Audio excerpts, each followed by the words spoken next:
Salah satu benda yang aku suka dengan Wonyu punya magnetic phone holder ni adalah dia punya suction bawah ni memang boleh melekat dekat apa-apa permukaan pun. Selalunya kalau permukaan ni yang macam ni dekat kereta aku, susah tau suction macam ni nak melekat. Tapi dengan Wonyu punya suction, boleh melekat cantik je. So letakkan aja macam ni, kemudian korang boleh lockkan dia. Boleh terus guna. Adjust sedikit dia punya bahagian MagSafe dia.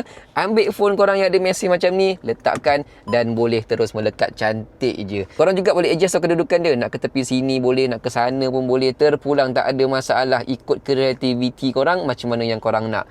Yang penting phone korang ataupun casing handphone korang ada MagSafe dan boleh terus melekat. Tapi kalau tak ada MagSafe tak ada masalah. Sebab dia ada bagi juga satu ring MagSafe ni, yang mana ring ni korang boleh lekatkan dekat korang punya handphone ataupun korang punya casing, kemudian terus melekat cantik je dekat magnetic phone holder daripada Wonyu ni. So guys, apa lagi phone holder daripada Wonyu ni korang boleh dapatkan dekat mana? Link dekat bawah. Nak tanggalkan sangat mudah. Korang boleh unlock balik, kemudian cabut je macam tu dan terus simpan kat mana-mana korang nak simpan. Tapi kalau macam aku, kadang-kadang aku biar je dekat aku punya dashboard ni.